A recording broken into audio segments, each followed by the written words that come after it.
नमस्कार, स्वागत है आप सभी का। आप देख रहे हैं IBC 24। मैं हूं आपके साथ ज्योति सिंह।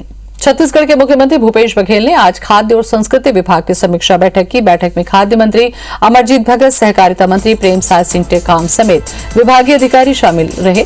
बैठक में मुख्यमंत्री ने धान के उठाव को लेकर फीडबैक लिया। बैठक के बाद मंत्री अमरजीत भगत ने बताया कि बैठक में यूनिवर्सल पीडीएस की समीक्षा की गई है। धान का उठाव जल्द कराने के निर्देश दिए गए हैं। सीएम ने संस्कृति विभाग के कार्यों की भी समीक्षा की।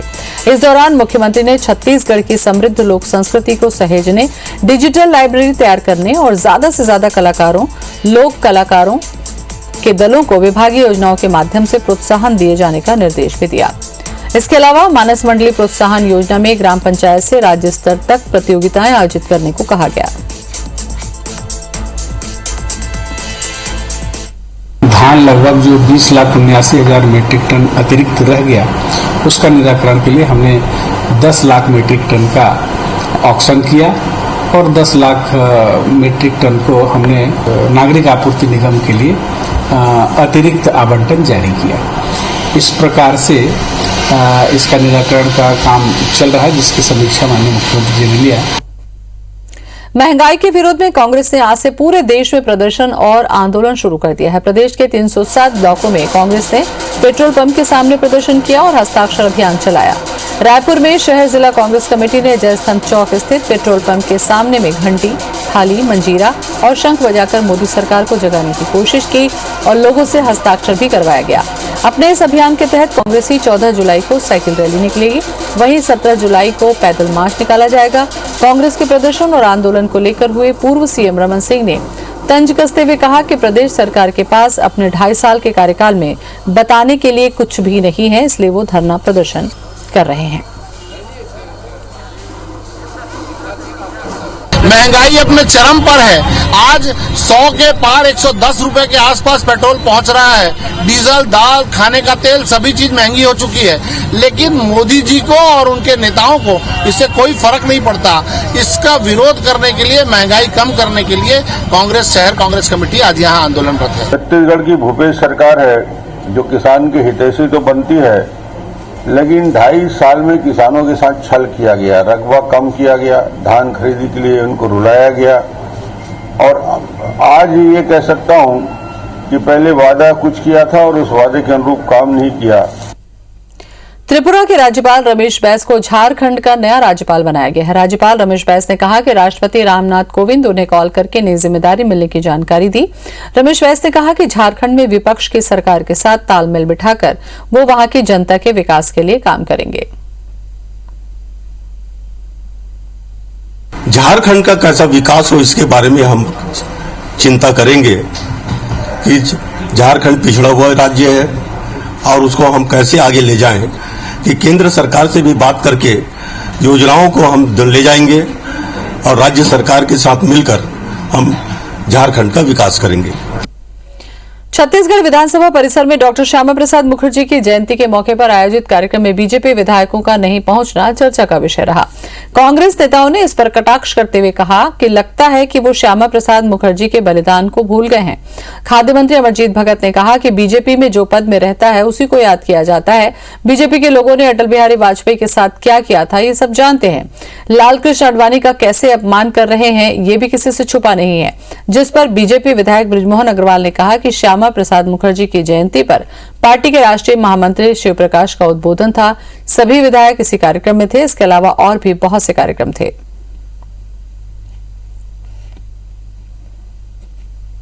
पूर्व प्रधानमंत्री अटल बिहारी जी के साथ इन लोगों ने किया, किस प्रकार से लालकृष्ण आडवाणी जी का ये लोग अपमान कर रहे हैं, किसी से छुपा थोड़े ना है। तो जो पावर में रहता है उसी नेता का इनके सम्मान करते हैं।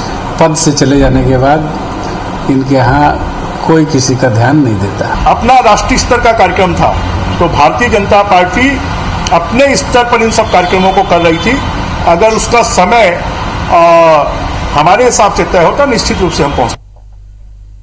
बीजेपी के राष्ट्रीय हाईकमान ने टास्क को गंभीरता से नहीं लेने वाले पदाधिकारियों और कार्यकर्ताओं पर कार्रवाई करने की तैयारी शुरू कर दी है। संगठन के कुछ पदाधिकारियों से कोरोना पीड़ित परिवार सर्वे और प्रशिक्षण में सक्रिय नहीं रहने वालों की सूची तैयार करने को कहा गया है।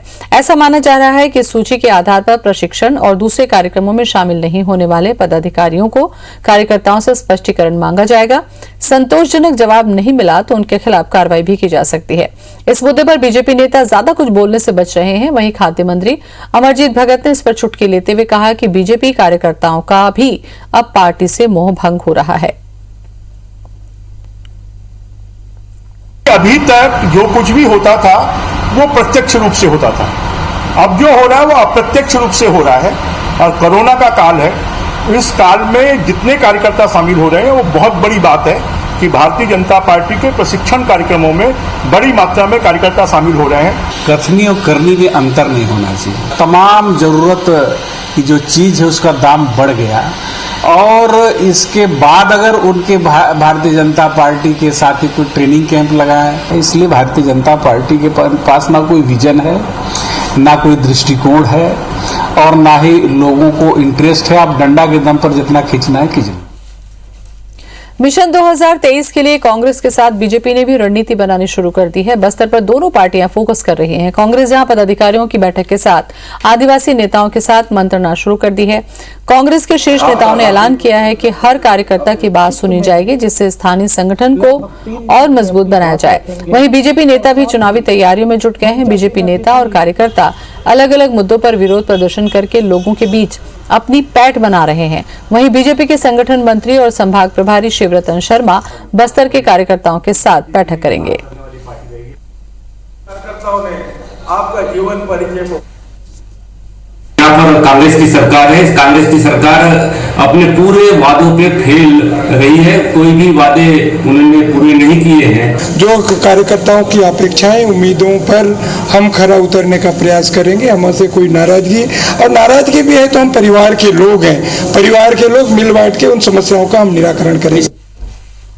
श्यामा प्रसाद मुखर्जी की जयंती पर बीजेपी देश भर में कार्यक्रमों का आयोजन कर रही है। रायपुर में भी बीजेपी नेताओं ने श्यामा प्रसाद मुखर्जी की तस्वीर पर पुष्पांजलि अर्पित की। वहीं राजधानी में कई जगह वृक्षारोपण भी किया गया।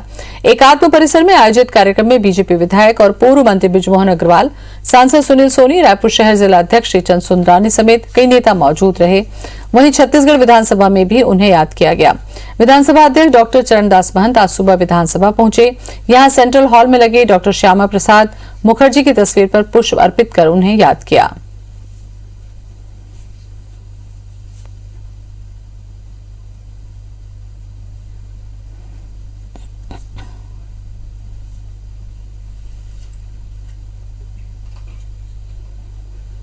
डॉक्टर श्यामा प्रसाद मुखर्जी जी का जन्म दिवस जयंती के रूप में मनाते हैं।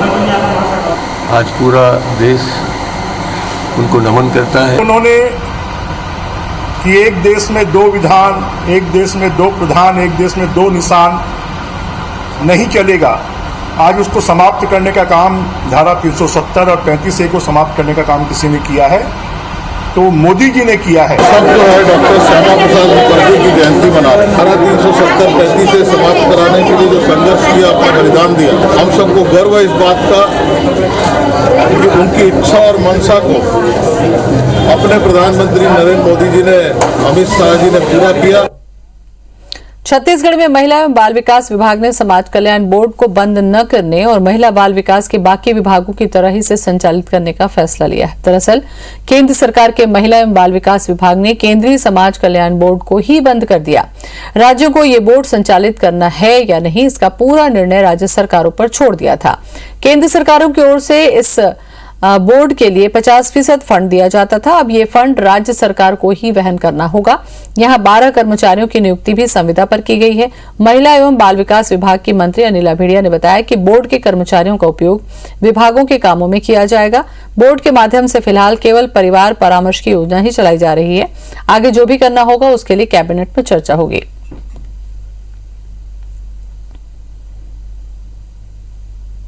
केंद्र सरकार तो फंड नहीं दे रहा है, पर ये योजना और योजनाओं में भी समाहित है। तो कई योजनाएं हमारे समाज कल्याण में चल रहे हैं। 12 ही लोग हैं, उनको हम अपने विभाग में कहीं कहीं समाहित करके कार्य कराएंगे।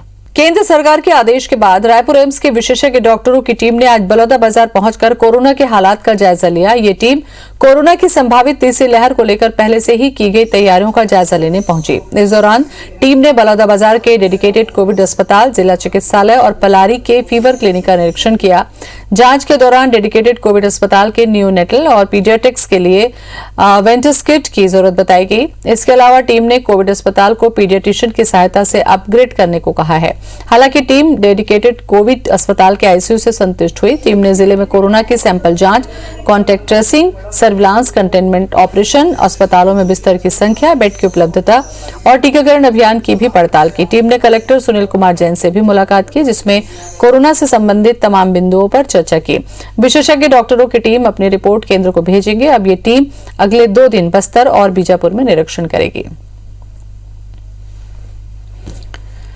और बड़ी खबर रायपुर से, कल से शुरू होगा वैक्सीनेशन। छत्तीसगढ़ में कल से शुरू हो सकता है वैक्सीनेशन। कल रायपुर पहुंचेगी कोविशील्ड की 2.5 लाख डोज। कल दोपहर मुंबई से रायपुर आएगी वैक्सीन की डोज। छत्तीसगढ़ के कई जिलों में बंद है वैक्सीनेशन। और ज्यादा जानकारी के लिए हमारे साथ जुड़ रहे हैं हमारे संवाददाता विनय वर्मा। विनय, एक तरफ तैयारियां की जा रही हैं कि तीसरी जो लहर आ सकती है, क्या उसकी तैयारी हो चुकी है या नहीं? दूसरी तरफ डोज की कमी हो गई थी, वैक्सीनेशन बंद हो गया था, उसके लिए भी अब खबर है कि कल से चालू हो जाएगा। जानकारी दें।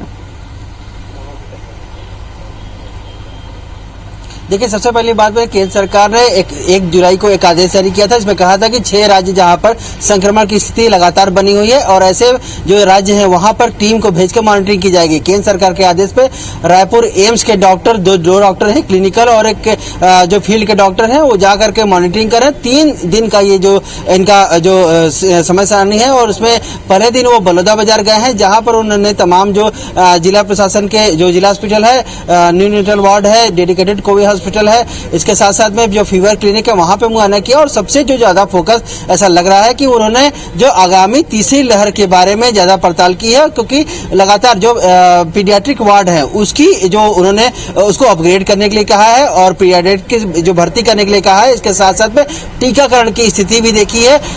कलेक्टर सुनील कुमार जैन से भी बात की है और तमाम जो केंद्र सरकार के जो उन्होंने जो सर्विलांस, टेस्टिंग, जो बिहेवियर है कोविड को लेकर के और तमाम जो चीजें हैं उसके जो बारे में बातचीत की है। अब इसके चर्चा के बाद में ये रिपोर्ट केंद्र सरकार को भेजी जाएगी। उसके आधार पर जो केंद्र सरकार है तैयारियां और नई योजनाओं के साथ साथ में छत्तीसगढ़ में काम करवाने के लिए आदेश जारी करेगी। लेकिन सबसे बड़ी बात है टीकाकरण एक महत्वपूर्ण पॉइंट था, लेकिन जो आज जो टीकाकरण की जो टीम है वो गई थी और टीकाकरण एक पॉइंट पे वहां पर लोगों को टीका लगते हुए नहीं पाया गया था। ऐसे में क्या टीकाकरण की कमी और उसमें जो प्रबंधन को लेकर के भी रिपोर्ट देगी। अगर ऐसा देती है तो राज्य सरकार के लिए निगेटिव होगा। ये एक तथ्य, एक बड़ा तथ्य है।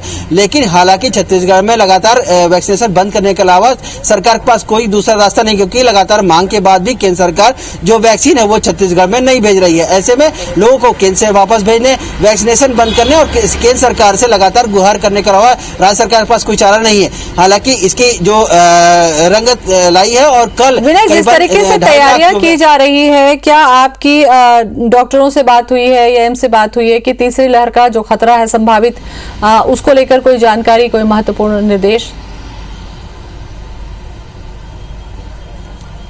देखिए, अभी जो वैज्ञानिक लगातार इस पर शोध कर रहे हैं और ये अभी तय नहीं हो पाया है। हालांकि बार बार ये कहा जा रहा है, मीडिया रिपोर्ट्स में भी बात आ रही है और तमाम जो सरकार की तरफ से भी बयान आ रहा है कि जो संभावित तीसरी लहर बच्चों को प्रभावित कर सकती है, लेकिन अभी इसके कोई पुख्ता प्रमाण नहीं पाए हैं। ये एक माना जा रहा है कि लगातार जो बुजुर्ग और जो युवा हैं उनको वैक्सीन काफी मात्रा में लग चुकी है। ऐसे में जो बच्चे हैं उनको वैक्सीन नहीं लगा है, तो संभावित रूप से हो सकता है कि वो प्रभावित हो जाए। इसी कारण से जो बच्चों को लेकर के तैयारी शुरू हो चुकी है और इनको प्रभावित, हालांकि अभी इसके प्रमाण नहीं संभावित खतरे को देखते हुए तैयारियां की जा रही है ताकि खतरनाक स्थिति से निपटा जा सके और वैक्सीनेशन कल से शुरू हो जाएगा। ये राहत की बात है। धन्यवाद आपका विनय जानकारी के लिए। और इसी के साथ बुलेटिन फिलहाल इतना ही। नमस्कार।